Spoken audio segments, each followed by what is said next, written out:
ਇੱਕ ਤਾਂ ਮੈਂ ਇਸ ਕਾਲਜ ਨੂੰ ਆਦਾ ਘਰ ਹੀ ਸਮਝਣਾ ਤੇ ਪਹਿਲੀ ਵਾਰੀ ਹੋਇਆ ਵੀ ਘਰ ਦੇ ਵਿੱਚ ਹੀ ਉਚੇਚਾ ਪੁਰਾਣਾ ਹੁਣ ਆਦੇ ਗਰੀਬ ਪੁਰਾਣਾ ਹੋਣਾ ਭੈੜੀ ਗੱਲ ਵੀ ਹੈ, ਪਰ ਜੇ ਘਰ 'ਚ ਇੱਜ਼ਤ ਹੋਵੇ ਤਾਂ ਫਿਰ ਚੰਗੀ ਵੀ। तो बड़ी मेहरबानी है प्रोफैसर डॉक्टर आरिफ नून साहब दी, डॉक्टर फैसल जप्पा पंजाबी अदबी मजलिस ते ये सारे जिहड़े तुहाडे उस्ताद ने ते मेरे सज्जन ने ते तुसीं मेरे धीआं पुत्रां की तरह अज इत्थे आके जिहड़ी पहली गल मैनूं फील हुई है वो ये कि पंजाब हसदा है, नचदा है, गाँदा है ते साडी आने वाली पीढ़ी के हत्थों में महफूज भी है। सो ना माँ बोली मरन लगी है ते ना हुण हीनी रवेगी जे तुहाडे जिहे लोग साडी आने वाली पीढ़ियां ने तां तुहाडा जोश, तुहाडे अंदर लगन बेशक इहदे मगर उस्तादां दा भी हत्थ हुंदा है, पर रत्ती खून दी अंदर चंगी होवे ते बाहरले हत्थ फेर ही फायदा देंदे ने और वो चन्हा दी कदी वसती रवे, ये सदा तो ही सुख दा सनिया रहा है।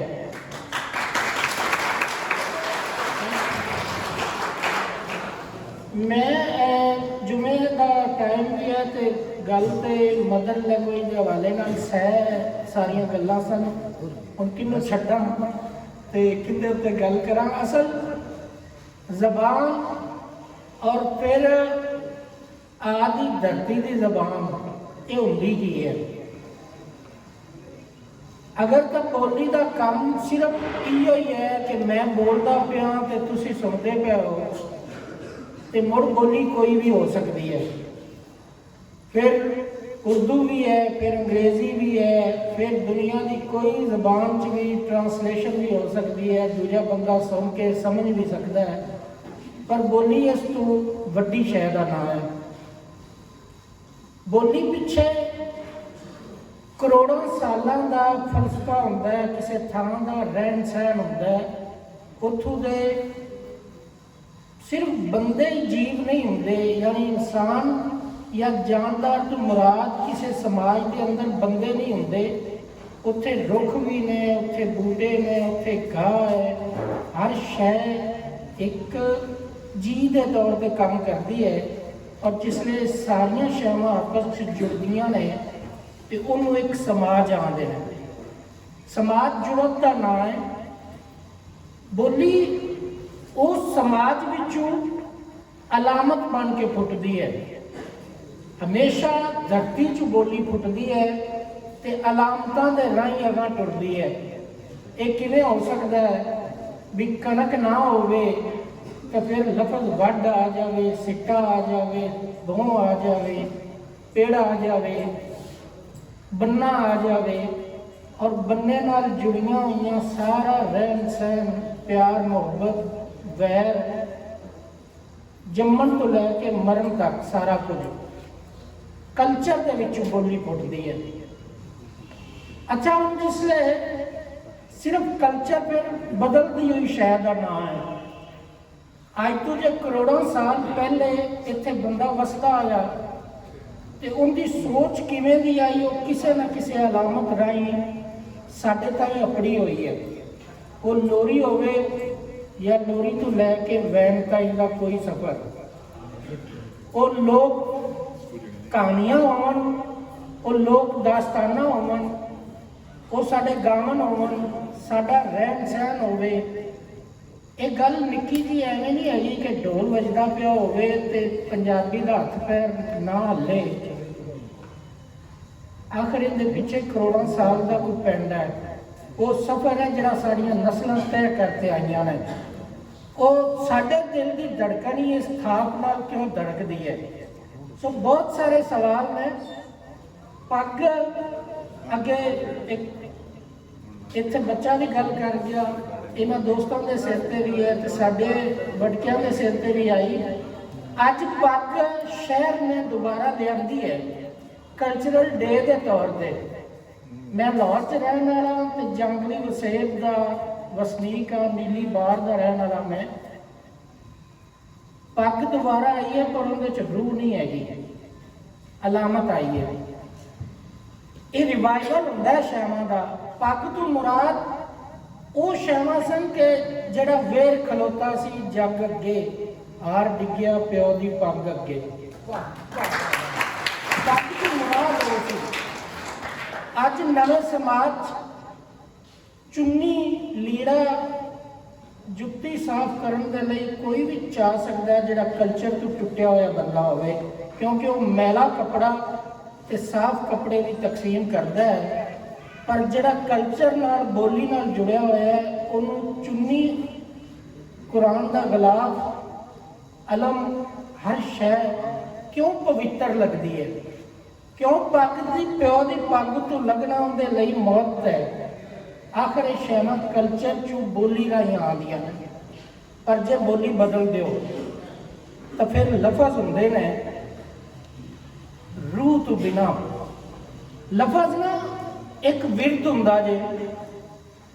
ਇਹ ਤੁਸੀਂ ਸੁਣਿਆ ਹੋਣਾ ਹੈ ਕਿ ਕਿਸ ਬੰਦੇ ਦਾ ਜਿਹੜਾ ਨਾਂ ਹੋਵੇ ਨਾ, ਉਹ ਨਾਂ ਬਾਰ-ਬਾਰ ਪੁਕਾਰਿਆ ਜਾ ਰਿਹਾ ਹੁੰਦਾ ਹੈ ਤੇ ਉਸ ਬੰਦੇ 'ਚ ਉਸ ਨਾਂ ਦੀਆਂ ਸਿਫਤਾਂ ਪੈਦਾ ਹੋ ਜਾਂਦੀਆਂ। ਇਹ ਅਸਲ ਉਸ ਲਫ਼ਜ਼ ਦਾ ਵਿਰਦ ਹੈ। ਔਰ ਕੋਈ ਵੀ ਅੱਖਰ, ਪੋਜ਼ਿਟਿਵ ਵਾਈਬ ਇੱਕ ਜਿਹੜਾ ਵਰਡ ਹੈ ਨਾ, ਕਿ ਕੋਈ ਲਫ਼ਜ਼ ਤੁਸੀਂ ਬਾਰ-ਬਾਰ ਬੋਲਦੇ ਹੋ, ਪੋਜ਼ਿਟਿਵ ਬੋਲਦੇ ਹੋ, ਤੇ ਤੁਹਾਡੀ ਪਰਸਨੈਲਿਟੀ ਤੋਂ ਅੰਦਰ ਇੱਕ ਪੋਜ਼ਿਟਿਵ ਜਸਰ ਹੋਵੇਗਾ। ਲੋਕੀ ਉਸ ਬੰਦੇ ਵੱਲ ਖਿੱਚੇ ਜਾਣਗੇ, ਉਹਦੇ ਚਿਹਰੇ ਉੱਤੋਂ ਨਿਗਾਹ ਆਵੇਗਾ ਕਿ ਯਾਰ ਇਹਦੇ ਨਾਲ ਬਹਿਣਾ ਚਾਹੀਦਾ ਹੈ। ਤੇ ਜਿਹੜਾ ਬੰਦਾ ਬੋਲੇ ਭੈੜਾ, ਉਹਦੇ ਤੋਂ ਬੰਦੇ ਭੱਜਦੇ ਨੇ। ਇਹ ਵਜ੍ਹਾ ਲਫ਼ਜ਼ ਹੀ ਨੇ। ਔਰ ਲਫ਼ਜ਼ਾਂ ਦੇ ਵਿੱਚ ਇੱਕ ਜਾਦੂ ਹੈ। ਇਸ ਜਾਦੂ ਨੂੰ ਆਦਿ ਬੋਲੀ ਤੇ ਆਦਿ ਕਲਚਰ ਨਾਲ ਜੁੜਿਆ ਹੋਇਆ ਬੰਦਾ ਹੀ ਸਮਝ ਸਕਦਾ ਹੈ, ਕੋਈ ਦੂਜਾ ਨਹੀਂ। ਇਹ ਜਿਹੜਾ ਸਾਡੇ ਤੋਂ ਅਗਲੀਆਂ ਪੀੜ੍ਹੀਆਂ ਜਿਹੜੀਆਂ ਲੱਗ ਗਈਆਂ, ਉਹਨਾਂ ਪੀੜ੍ਹੀਆਂ ਨੇ ਸਾਡੇ ਗੱਲ ਲਿਆ ਕੇ ਇਹ ਰੀਤ ਪਾਈ। ਅੱਜ ਡਾਕਟਰ ਫੈਸਲ ਜੱਪਾ ਸਾਹਿਬ, ਆਰ ਕਾਨੂੰਨ ਸਾਹਿਬ, ਇਹ ਸਾਰੇ ਸੱਜਣ ਜਿਹੜੇ ਬੈਠੇ ਨੇ, ਇਹਨਾਂ ਆਪਣੇ ਸਿਰ ਆਈ ਨੂੰ ਨਿਭਾਉਂਦੇ ਪਏ ਨੇ ਕਿ ਗੱਲ ਤੁਹਾਡੇ ਤੱਕ ਤੋਰਦੇ ਪਏ ਨੇ। ਇਹ ਫੰਕਸ਼ਨ ਨਹੀਂ ਹੈਗਾ। ਵੇਖੋ, ਇੱਕ ਮੈਨੂੰ ਇਹ ਜੀਵਨ ਦਾ ਆਹਾਰ ਹੈ। ਅਸੀਂ ਉਹ ਕੌਮ ਹੈ ਜਿਨ੍ਹਾਂ ਕੋਲ ਉਹਨਾਂ ਦੀ ਬੋਲੀ ਖੋ ਲਈ ਗਈ ਹੈ। ਅਸੀਂ ਉਹ ਕੌਮ ਹੈ ਜਿਨ੍ਹਾਂ ਕੋਲ ਉਹਨਾਂ ਦੀ ਪਛਾਣ, ਸਿਆਣੀ ਖੋ ਲਈ ਗਈ ਹੈ।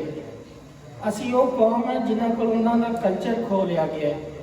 ਅਸੀਂ ਉਹ ਕੌਮ ਹੈ ਜਿਨ੍ਹਾਂ ਨੂੰ ਜੈਲ ਕਿਹਾ ਜਾਂਦਾ ਹੈ, ਜਿਨ੍ਹਾਂ ਦੀ ਬੋਲੀ ਨੂੰ ਗਾਲੀਆਂ ਦੀ ਬੋਲੀ ਕਿਹਾ ਜਾਂਦਾ ਹੈ। ਬੜੀ ਹਾਸੇ ਵਾਲੀ ਗੱਲ ਹੁੰਦੀ ਹੈ। ਮੈਂ ਲਿੰਗੁਇਸਟਿਕ ਪੜ੍ਹਾਉਣਾ, ਬੜੀ ਹਾਸੇ ਵਾਲੀ ਗੱਲ ਜੇ ਕਿ ਜਿਸ ਟਾਈਮ ਕਿਹਾ ਜਾਵੇ ਕਿ ਕੋਈ ਬੋਲੀ ਗਾਲੀਆਂ ਦੀ ਬੋਲੀ ਹੈ। ਮੈਂ ਨਿੱਕੀ ਜਿਹੀ ਤੁਹਾਨੂੰ ਮਿਸਾਲ ਦੇਣਾ ਕਿ ਅਗਰ ਕਦੇ ਅੰਗਰੇਜ਼ੀ ਫਿਲਮ ਵੇਖੋ ਨਾ, ਤੇ ਥੱਲੇ ਪੱਟੀ ਵੀ ਚੱਲਦੀ ਪਈ ਹੁੰਦੀ ਹੈ, ਚਲੋ ਉਹਨਾਂ ਦੇ ਲਫ਼ਜ਼ ਦੀ ਨਾ ਵੀ ਸਮਝ ਲੱਗੇ, ਹਰ ਫਿਕਰੇ ਦੇ ਵਿੱਚ ਗਾਲ ਹੈ। ਔਰ ਅਸੀਂ ਘਰੀ ਬਹਿ ਕੇ ਬੜਾ ਈਜ਼ੀ ਬੈਠੇ ਹੁੰਦੇ ਹਾਂ। ਔਰ ਅਗਰ ਕੋਈ ਫਾਰਸੀ 'ਚ ਹਾਫਿਜ਼ ਸਾਹਿਬ ਤੋਂ ਮਾਜ਼ਰਤ ਨਾਲ ਸਾਨੂੰ ਗਾਲੀ ਦੇਵੇ ਵੀ ਤਾਂ ਸਾਨੂੰ ਕੋਈ ਗਜ਼ਲ ਲੱਗਦੀ ਹੈ। ਔਰ ਜੇ ਸਾਨੂੰ ਕੋਈ ਅਰਬੀ 'ਚ ਗਾਲੀ ਦੇਵੇ ਤੇ ਆਮੀਨ ਤੋਂ ਬਗੈਰ ਅਸੀਂ ਕੁਝ ਵੀ ਨਹੀਂ ਆਖ ਸਕਦੇ। ਅਸਲ 'ਚ ਸੋਚਣ ਦੀ ਲੋੜ ਇਹ ਹੈ ਵੀ ਗਾਲ ਹੁੰਦੀ ਕੀ ਹੈ। ਗਾਲ ਗੁੱਸੇ ਦਾ, ਕਾਵੜ ਦਾ ਲਫ਼ਜ਼ਾਂ ਦੇ ਵਿੱਚ ਇਜ਼ਹਾਰ ਹੈ। ਜ਼ਰਾ ਥੋੜਾ ਜਿਹਾ ਨਾ ਸੋਚਣ ਦੀ ਲੋੜ ਹੈ। ਮਤਲਬ ਇਹ ਲਫ਼ਜ਼ ਦਾ ਮਾਣੇ ਨਹੀਂ, ਉਸ ਤੋਂ ਬਾਅਦ ਤੇ ਗਾਲ ਕੱਢਦਾ ਕੌਣ ਹੈ। ਇਹਨਾਂ ਜਿਹੜਾ ਹੈ ਨਾ, ਜਿਹੜਾ ਮਾਰ ਸਕਦਾ ਹੋਵੇ ਉਹਨੂੰ ਗਾਲ ਕੱਢਣ ਦੀ ਲੋੜ ਹੀ ਨਹੀਂ ਹੁੰਦੀ। ਕਮਜ਼ੋਰ ਬੰਦਾ ਤੇ ਅਗਰ ਆਪਣੇ ਕਥਾਰਸਿਸ ਆਪਣੇ ਲਫ਼ਜ਼ਾਂ 'ਚ ਵੀ ਨਾ ਕਰੇਗਾ ਤੇ ਕੀ ਕਰੇਗਾ। ਔਰ ਦੂਜੀ ਗੱਲ, ਗੱਲ ਵੇਲੇ ਆਪਣੀ ਬੋਲੀ ਕਿਉਂ ਭਾਰਾ ਚੁੱਕਦੀ ਹੈ? ਕਿਉਂਕਿ ਜਜ਼ਬਾ ਜਿਹੜਾ ਹੈ ਨਾ, ਉਹ ਏਡਾ ਤਗੜਾ ਹੋ ਜਾਂਦਾ ਹੈ ਕਿ ਕੋਈ ਵੀ ਬੋਲੀ ਦੇ ਲਫ਼ਜ਼ ਉਹਦੇ ਬਰਾਬਰ ਨਹੀਂ ਆਉਂਦੇ। इस लिए हर बंदा ਜਿਹੜੀ उनकी अपनी बोली है लड़ेगा अपनी बोली च। पर यह गल प्रोपेगेंडा है कि जदों इस गल नूं ही उछालिया जाए कि फलां बोली च गालां बहुत ने, और कमलियो जो गुस्से का जज्बा भी उन्होंने अपनी बोली सहारती है तो प्यार का जज्बा भी अपनी बोली सहारती पई है। गल तो वेखण की लोड़ है कि तुसां वेखना किहड़े पासों है। कदे लोरी तो वध प्यार बड़ा गावन तुसीं किधरे सुन सकते हो, और कदे वैन तो वध ट्रैजेडी सुन सकते हो कि जिन्हां दे सिर ते लगे वो किवें फील करते हैं। उस तो वध पीड़ किसी होर नूं हो ही नहीं सकती, और वो किसी दूजी बोली च बयानी नहीं जा सकती। तुहाडा जीवन, तुहाडा करोड़ों साल की टुरी हुई रीत, तुहाडे फलसफे, तुहाडी रैतल, तुहाडा अंग संग, तुहाडे हर शै, तुहाडे रुख, किहड़ी शै है जिन्हों मैं इस पूरे जीवन इस समाज चों बाहर कर सकदा, ये सारा तुहाडी बोली च लुकिया होया है। दुध पुत्र की खैर किसी दूजी बोली च नहीं वंडी जा सकती। सिखनी गावन किसी दूजी बोली च नहीं हो सकता, क्योंकि कबायली निज़ाम मैरिज इंस्टीट्यूशन तो पहले जिसले धाड़े के नाल कोई औरत नहीं चुकी जाती होंदी सी तो पिछे स्यापा पैंदा सी ते सिखनी रंगे गावन सन। अज उही पूरी ट्रेडिशन यानी रवायत के राही साडे कोल एक गावन बन के आया, नाबरी का, रजिस्टेंस का, बगावत का, किसी डाटे के अगू खलो जावन का। और एक ताकत देंदा कौन पे? तुहाडी बोली ते तुहाडी धरती। आदि बोली ते आदि धरती छड्ड ते बंदा किसी होर था। एक मैं तुहानू निक्की जी अपनी गल की वजाहत देना। मैं वट्टू हाँ, तुहाडे रंगा जंगली, मेरे पल्ले कोई शै भी ना होवे ते मैं अपने शरीक दे बूहे नौकर लगना मैनू बड़ा औखा उसे।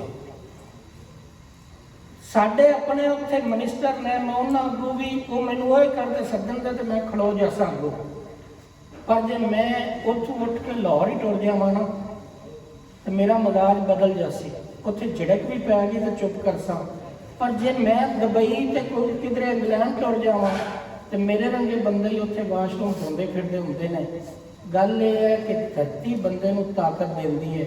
जिसले बंदा विछड़दा जांदा उसले अंदर वाली ताकत मुकदी जाती है। वो तड़ हुंदी है, वो अनख हुंदी है जिहड़ी वेले दे नाल नाल बंदे नूं खलवांदी है। ते हुण जे तुहाडे कोल बोली खोई हुई है तो किहदी अनख है तुहाडे च? वो कित्थे जे तड़? ओए हुण पिंड दे विच नहीं, ये ग्लोबल विलेज है, पूरी दुनिया एक थामे है। ते जे आद आसरा लै ते आदि ताकत लैके नहीं टुरोगे तो दुनिया के सामने खलो किवें सकोगे? बहुत शुक्रिया।